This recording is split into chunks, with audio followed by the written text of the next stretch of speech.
सर्वस्व भगवान श्री राधे गोविंद के चरण कमलों का ध्यान करते हुए सभी श्रीमद् भागवत गंगा में प्रवेश करें। पधारे हुए सभी हरिभक्तों वैष्णव जनों के चरणों में व्यासपीठ की ओर से आप सभी को मेरा प्रणाम। आज आप हम सभी कथा के चतुर्थ दिवस में प्रवेश कर रहे हैं और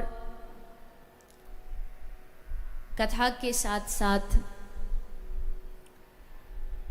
अलग अलग तिथियां उत्सवों के द्वारा इस कथा का रसपान कर रहे हैं। और आज भी बड़ा पावन दिन है, हरिवासर है, अर्थात एकादशी का दिन है। वैष्णव जनों में सबसे उत्तम तिथि मानी जाती है एकादशी, क्योंकि आज की तिथि को हरि का दिन माना जाता है कि विशेष आज के दिन जो भजन, जो पूजा, जो नाम मंत्र, जो संकीर्तन किया जाए वो सदा सर्वदा के लिए अक्षय हो जाता है। भगवत चरणों में उसको समर्पित करने का आज भाव प्रकट किया जाता है। तो एकादशी का पावन दिन, ठाकुर जी के प्रागट्य की कथा, नंद महोत्सव, ये सब भगवान के ही द्वारा बनाया गया संयोग है।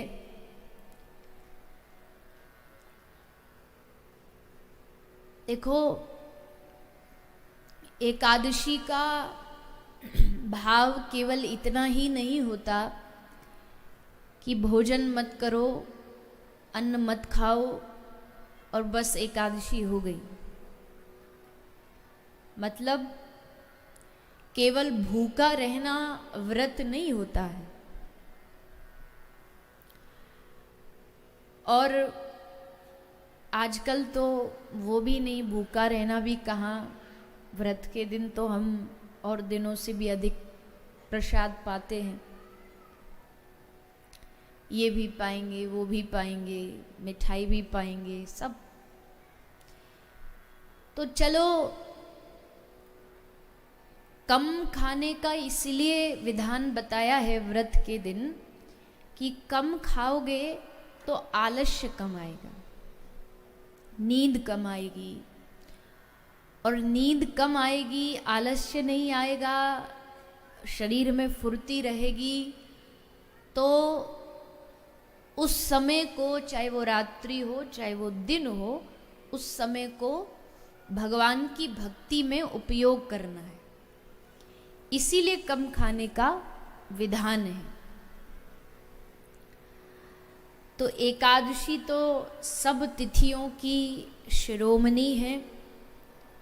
ऐसी एकादशी महारानी हम सब पर कृपा करे। और एकादशी व्रत सबको करना चाहिए, सबको रखना चाहिए, क्योंकि शास्त्र कहते हैं, श्री हरि भक्ति विलास में वर्णन आता है कि और व्रत आप करो तो पुण्य मिलेगा, न करो तो पुण्य नहीं मिलेगा, पर पाप भी नहीं मिलेगा। किंतु एकादशी अगर नहीं करते हैं और एकादशी के दिन अन्न पाते हैं, भोजन पाते हैं, तो उससे हमारे जीवन में हमें पाप की प्राप्ति होती है। एकादशी न करने से पाप लगता, और व्रत न करो तो पाप नहीं लगेगा, करोगे तो पुण्य मिल जाएगा। पर एकादशी नहीं करने से पाप प्राप्त होता है। इसलिए और कोई व्रत शारीरिक कष्ट के कारण आप नहीं भी रह पा रहे हैं तो एकादशी व्रत अवश्य रहना चाहिए। और ये तो साइंस भी कह चुकी है कि महीना में एक दिन सबको अपनी जो खाने की जो सिस्टम है, जो मशीनरी है, उसको थोड़ा सा रेस्ट देना चाहिए, थोड़ा आराम देना चाहिए। महीना के 30 दिन ये चलती रहती है। तो शरीर की भीतरी जो सफाई है उसके लिए आवश्यक है कि थोड़ा एक दिन आप या तो फ्रूट्स पर रहें या फिर जो काउ प्रोडक्ट्स है, दूध दही है, उस पर रहें। तो जो विज्ञान ने कहा है उसको हमारे शास्त्र तो सदियों से कहते आ रहे हैं कि व्रत भी रहो, जिससे आपका शरीर भी अच्छा रहेगा, तन भी स्वस्थ रहेगा और मन भी स्वस्थ रहेगा। तो इसलिए जो रहते हैं वो बड़ी अच्छी बात है, जो नहीं रहते उनको भी एकादशी का व्रत करना चाहिए, क्योंकि शास्त्रों में एकादशी की खूब महिमा गाई गई है। और एकादशी का व्रत इसलिए नहीं किया जाता कि उससे कोई पुण्यों की प्राप्ति हो जाए। एकादशी का व्रत और जैसे व्रत होते हैं, एक भारत में तो कोई व्रतों की कमी नहीं होती ना। एक व्रत अभी आने वाला है, माताएं रखती हैं। कौन सा व्रत? अब उस दिन क्या बोले, जल पी लिया, पानी पी लिया तो क्या होगा? उससे क्या होता है? पति की आयु। अब जरा कोई घर में झगड़ा हो जाए माता का और पति देव का, तो तुरंत गिलास लेके खड़ी हो जाए, हमसे लड़ेगा, ले अभी पीती हूँ पानी, क्योंकि मैंने पिया तो तू समझ गया। भारतीय पुरुष बेचारे इसलिए परेशान रहते हैं कि मैयाओं के पास इतने व्रत हैं, ना रखें तो पति को, पुत्र को ये हो जाएगा। पर पुरुषों के पास एक व्रत ऐसा नहीं जो वो ना रखे तो पत्नी को जुखाम भी हो जाए। ऐसे ऐसे व्रत भारत में सब होते हैं। और देखो, परंपरा पुरानी चली आई है, मैं उन पे क्या बोलूं, मेरा तो कोई बस नहीं है उन पर बोलने का। पर और जितने व्रत हैं, कोई पति की आयु के लाभ के लिए, कोई पुत्र की आयु के लाभ के लिए, कोई संतति प्राप्ति के लिए, कोई धन प्राप्ति के लिए, ये सब के लिए रखा जाता है। पर एकादशी का व्रत पुण्य प्राप्ति, पुत्र प्राप्ति किसी के लिए नहीं रखा जाता। एकादशी का व्रत एकमात्र भगवत प्राप्ति के लिए रखा जाता है कि हे प्रभु हमें आप मिल जाओ। केवल भगवत भाव के लिए एकादशी का व्रत रखा जाता है। इसमें कोई लाभ नहीं है, कोई हमारा कोई लालच नहीं है कि हम लालच से कोई व्रत रखते कि इससे ये प्राप्त हो जाए। एकमात्र भगवत प्राप्ति या भगवत प्रसन्नता के लिए ये एकादशी का व्रत रखा जाता है। तो आज एकादशी, और एकादशी में सुंदर भगवत कथा श्रवण पान का ये सुअवसर हमें प्राप्त हो रहा है। ये भगवान की अति अति कृपा है। तो आइए ज़्यादा समय इधर उधर न करते हुए कथा के प्रसंग में प्रवेश करें। जैसा मैंने कल कहा, प्रसंग बहुत हैं और लाला का आज प्रागट्य भी है। तो सुखदेव जी राजा परीक्षित को ये दिव्य कथा श्रवण करा रहे हैं। माता कपिल और देहूति का संवाद सुनाया हमने कल, संक्षेप में सुना। कपिल भगवान ने अपनी माँ को ये भी बताया कि जीव को अपने दिनचर्या को कैसा रखना चाहिए, कैसे अपनी दिनचर्या को बनाना चाहिए। सुबह उठ करके, प्रातःकाल उठ करके सबसे पहले क्या करना चाहिए। कर्म कांड कहता है हाथों का दर्शन करो, कराग्रे वसते लक्ष्मी, हाथ में लक्ष्मी है, माता सरस्वती है। वैष्णव परंपरा कहती है कि उठते ही अपने हृदय में, चित्त में विराजमान ठाकुर जी का दर्शन करो। पर आजकल तो ना तो कोई हाथों का दर्शन करता, ना ठाकुर जी का दर्शन करता, उठते ही व्हाट्सएप का दर्शन करता है कि नहीं। उठते बस एक बार फोन चेक करना कि हमारे फोन में आधा घंटा 1 घंटा नहा धो के पूजा पाठ करके भी देख लोगे तो कोई वो मैसेज भग थोड़ी जाएंगे। लेकिन हम सबको क्या ना नहाए न धोए, बस वहां पड़े पड़े उसको चला रहे हैं। प्रातःकाल सुबह सुबह जो चित्र चरित्र आप देखते हो, आपका संपूर्ण जीवन वैसा ही बन जाता है। मुझे माफ करना, पर ये जो कुछ लोग हैं ना, जो सुबह सुबह उनको अखबार पढ़े बिना चैन नहीं आता, उनका जीवन भी बड़ा बेकार होता है। क्यों? क्योंकि सुबह सुबह आपका और हमारा जो मस्तिष्क है, इसमें केवल और केवल सुबह भगवत भक्ति के अलावा कुछ नहीं होना चाहिए। क्योंकि पूरा दिन तो फिर हम माया में फंसेंगे ही, वो तो छूटना है नहीं।